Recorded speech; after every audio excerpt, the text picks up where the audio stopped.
Breaking news చూస్తున్నాం. కామారెడ్డి జిల్లా లింగంపేట మండలం ఐలాపూర్లో సైబర్ మోసగాళ్ల వలలో గంగరాజు చిక్కుకున్నారు. ఇంటి నిర్మాణానికి రుణం ఇస్తామంటూ సైబర్ కేటుగాళ్లు కాల్ చేశారు. లోన్ కోసం కొంత మొత్తం చెల్లించాలని డిమాండ్ చేయడంతో విడతల వారీగా 52,500 గంగరాజు చెల్లించాడు. ఆన్లైన్లో డబ్బులు పంపిన వ్యక్తి ఫోన్ స్విచ్ ఆఫ్ రావడంతో మోసపోయినట్లు గుర్తించారు. దీంతో మనస్తాపానికి గురైన గంగరాజు చెరువులో దూకి ఆత్మహత్యకు పాల్పడ్డాడు. మృతుడి తల్లి ఫిర్యాదు మేరకు కేసు నమోదు చేసుకున్న పోలీసులు దర్యాప్తు చేస్తున్నారు. సార్ మా ఆయన పేరు కమ్మరి గంగరాజు. మాకు ఒక పాప సార్ 4 years. అయితే దాన్ని లోన్ ఇస్తామని ఫోన్లో యాప్ చూసింది సార్.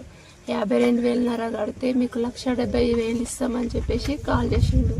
అయితే మేము వేరే తాడ బాగా తెచ్చి సార్ 52,500 కట్టేసినాం సార్. అవి కట్టిన తర్వాత 10 నిమిషాలకి మళ్ళీ 1,70,000 ఇస్తామని చెప్పింది సార్.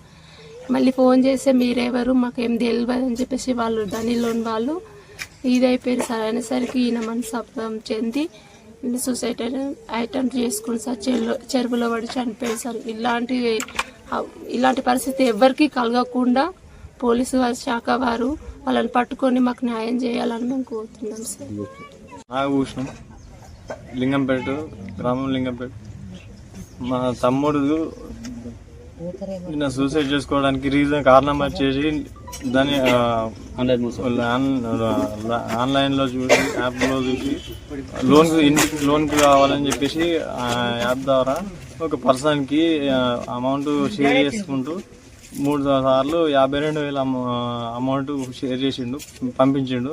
అతనికి మళ్ళీ అడిగేసరికి అతను రెస్పాండ్ కావడం కరెక్ట్ కాక మళ్ళీ ఇంకా అమౌంట్ ఎక్స్ట్రా అడిగేసరికి ఆ భయానికి ఏం చెప్పాలో అర్థం కాక మళ్ళీ ఎవరిని అడగాలని అర్థం కాక ఇంట్లో ఒకవేళ ఈ విషయాలు అందరికీ చెప్పినా ఇంకా చెప్తే ఏమవుతారు అని చెప్పేసి భయపడి ఏం చేయాలో అర్థం కాకుండా అంత నైట్ లేచి వెళ్ళిపోయి సూసైడ్ చేసుకోవడానికి ప్రయత్నం చేసి డైరెక్ట్ సూసైడ్కి చేసుకున్నాడు.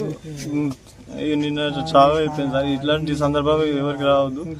దయచేసి పోలీసు గవర్నమెంట్ వాళ్ళు ఇట్లానే చేసి సాయం చేయగలరని, హెల్ప్ చేయగలరని కోరుకుంటున్నాను సార్. సూసైడ్